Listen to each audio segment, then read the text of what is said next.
రాష్ట్ర వ్యాప్తంగా అందరి దృష్టి గద్వాల నియోజకవర్గంపైనే ఉంది. మొత్తంగా ఇక్కడ మున్సిపల్ ఎన్నికలు కాస్త మరింత వాడి వేడిని రాజుకున్నాయి. ప్రస్తుతం మనతో మాజీ జిల్లా చైర్పర్సన్ సరితా తిరుపతయ్య ఉన్నారు. ఆమెతో మాట్లాడదాం. మేడం ఏంటి మేడం మొత్తంగా నిన్నటి వరకు గూడా ఎప్పుడైతే మున్సిపల్ ఎన్నికలకు సంబంధించినటువంటి నోటిఫికేషన్ ఏర్పడినాటి నుంచి నేటి వరకు గూడా బీఫామ్‌ల పంపకాలనేది చాలా ఇబ్బందిగా మారుతున్నట్టు కూడా పూర్తి స్థాయిలో వార్తలు చూసాం. నిజంగా నిన్న జరిగినటువంటి పరిణామాన్ని ఏ విధంగా చూడాలి? వాస్తవానికి బీఫామ్‌ల పంపకం విషయం ముఖ్యమంత్రి గారు రేవంత్ రెడ్డి గారితోనే మాట్లాడినాము. ఆయన చాలా స్పష్టంగా మా ఇన్‌చార్జ్ మినిస్టర్ అయిన దామోదర్ రాజనరసింహ గారికి సమన్వయం చేస్తూ పాత, కొత్త అనే భేదం లేకుండా కాంగ్రెస్ పార్టీకి కష్టకాలంలో పనిచేసినోళ్ళకి, సరే వలస వచ్చిన ఎమ్మెల్యేలకి ఇద్దరికీ సమన్వయం చేస్తూ బీఫామ్‌లు ఇయ్యండి అని చెప్పి పోయిండు. ఆయన దావోస్‌కి పోయిండు. మీకు వచ్చిన వాటా 50% అడుగుతున్నారు గదా! సరే ఒకటో రెండో అటు ఇటు అయినా అడ్జస్ట్ చేసుకోండి అని చెప్పి మాకు పంపించిండు. మేము ఆ పనిలో ఉన్నాం. మా క్యాండిడేట్స్ డిసైడ్ చేసుకున్నాం. అన్నీ జేసినాము. టీఆర్ అన్నకి కంప్లీట్‌గా లిస్ట్ 37 మంది లిస్ట్ కూడా పంపియడం జరిగింది. నేను ఆయనకు ఒకటే చెప్పిన జెన్యూన్‌గా 50% అన్నారు. 50 అంటే 18 అనుకోను. ఆయనకే 19 ఇవ్వండి. మాకు 18 ఇవ్వండి. అందులో ఒకటో రెండో తక్కువ అన్నా కూడా 15 వరకు ఇచ్చినా నేను నేమ్స్ ఇస్తా. వాళ్ళ మీద సర్వే చేయించండి. ఇప్పుడు కాంగ్రెస్ పార్టీకి అధికార పార్టీలో ఉన్నాం. మనం గెలిపించుకోవడం కూడా ఇంపార్టెంటే. వాళ్ళు ఖచ్చితంగా గెలుస్తారంటేనే మీరు టికెట్ ఇవ్వండి అని ఓపెన్‌గా చెప్పి వాళ్ళకి లిస్ట్ ఇచ్చి వచ్చిన.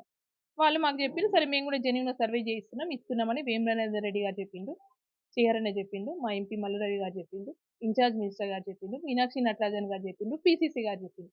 ఇంతమంది చెప్పినంక ఇప్పుడు పార్టీ నుంచి వచ్చిన ఆదేశం నేనేం జేయాలి? నా కార్యకర్తల్ని బలపరుచుకొని, వాళ్ళని అంటే గ్రౌండ్ ప్రిపేర్ చేసుకొని మీరు బరిలో ఉంటుందని చెప్పిన. ఇది వాస్తవం. ఇంతవరకు జరిగింది. తర్వాత కొన్ని అనుకోని పరిణామాలు అంటే ఒప్పుకోవట్లేదు. వచ్చిన ఎమ్మెల్యే ఒప్పుకోవట్లేదు. మళ్ళా నేను బెదిరిస్తున్నా. అదొకటి మన బ్లాక్‌మెయిలింగ్ రాజకీయం ఇక్కడ నడుస్తుంది.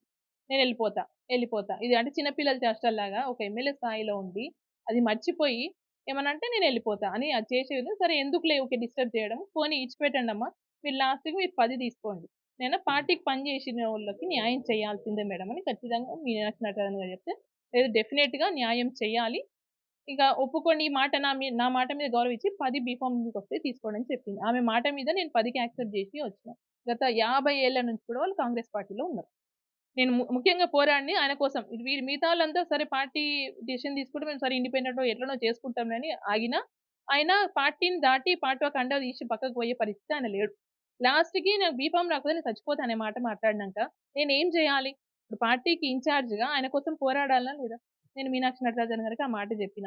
ఏం చేస్తారో మేడం ఇంకా కొంతమంది పెద్ద మనుషులు అంటే మైనారిటీలలో కొంతమంది పెద్ద మనుషులుంటారు. వాళ్ళు చెప్తే ఇనే పరిస్థితి ఉంటది కాబట్టి వాళ్ళతోని కూడా ప్రయత్నం చేసిన. అంటే నా స్థాయిని పక్కన పెట్టి నేను ప్రతి ఒక్కరిని ఇసాకన్న బీఫార్మ్ కోసం ప్రయత్నం చేషినా. అల్టిమేట్‌గా ఆయనని కొంచెం ప్రలోభపెట్టో, ఏదో జెప్పో ఆయనని డ్రాప్ జేసే ప్రయత్నాలు జేషిండు.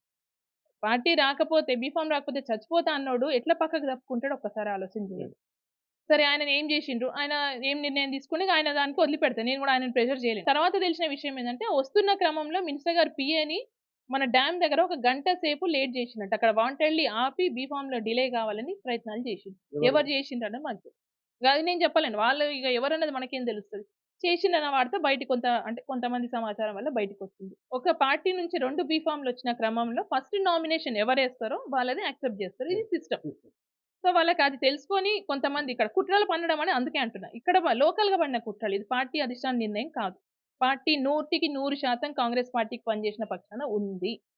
సరే కొన్ని పరిస్థితుల్లో పార్టీని గౌరవం కాపాడుకోవడానికి ఒక స్టెప్ తగ్గింటాం.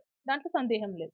అయితే అక్కడ ఏం జరిగిందంటే ఇప్పుడు ఫస్ట్ బీఫార్మ్ ఇచ్చిన వాళ్ళు నామినేషన్ చెల్లుతారు. మా వాళ్ళందరూ ఫస్ట్ డేనే నామినేషన్ ఏసిర్రు. సో, వీళ్ళ బీఫార్మ్‌లు చెల్లుతాయని ఒకే దురాలోచనతోని మళ్ళీ ఇంకొక ఫార్మ్, మళ్ళా ఇంకో బీఫార్మ్ తీసుకెళ్ళిచ్చి ఇందులో సబ్‌స్టిట్యూట్ కింద మా వాళ్ళ పేరు రాసి అప్పుడు సబ్మిట్ చేసి అంటే అధిష్టాన దృష్టికి తీసుకెళ్తే నేను ఇప్పుడే మహేష్ అన్నని కూడా కలవడానికెళ్తాను. మహేష్ అన్నకి రిపోర్ట్ ఇస్తా. ఇప్పుడు ప్రెజెంట్ అందరూ కూడా మున్సిపల్ ఎలక్షన్‌లో బిజీగున్నారు. సరే ఇమ్మీడియేట్‌గా వాళ్ళు ఒక డెసిషన్ తీసుకున్నా ఇప్పుడు మారే పరిస్థితులు ఏముండవు. బీఫార్మ్‌లు క్యాన్సెల్ చేసి ఇంకోరికి ఇచ్చే పరిస్థితి ఉండదు. సో, ఇప్పుడు మున్సిపాలిటీ పరిస్థితి ఏందో ఇక్కడ నేను చూసుకుంటా. డెఫినెట్‌గా పీసీసీ గారికి, మీనాక్షి నటరాజన్ గారికి అవసరమైతే రాహుల్ గాంధీ గారికి కూడా ఫ్యాక్స్ చేస్తా. దీంట్లో ఎలాంటి సందేహం లేదు.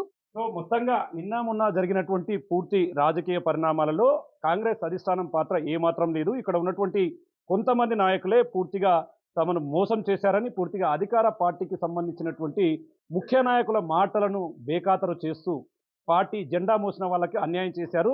పార్టీ అధిష్టానం నుంచి మాత్రం పూర్తిగా తనకు సపోర్ట్ ఉందని, లోకల్‌గా జరిగిన అంశాలపై పూర్తి స్థాయిలో అధిష్టానానికి ఫిర్యాదు చేయబోతున్నానని చెప్పి కూడా సరిత చెప్తున్నారు. మరోవైపు కాంగ్రెస్ పార్టీ కోసం జెండా పట్టి పూర్తిగా తిరిగినటువంటి ప్రతి ఒక్కరిని కాపాడుకోవాల్సినటువంటి బాధ్యత తనపై ఉందని, రాబోయే రోజుల్లో పూర్తిగా కాంగ్రెస్ పార్టీ తనకు సపోర్ట్‌గా ఉంటుందని చెప్పి కూడా సరిత తిరుపతయ్య చెప్తున్నటువంటి సిట్యుయేషన్ ఇక్కడ కనపడుతుంది. ఇది ఇక్కడ అప్డేట్. కెమెరా పర్సన్ నగేష్‌తో శంకర్, బిగ్ టీవీ, గద్వాల నుండి.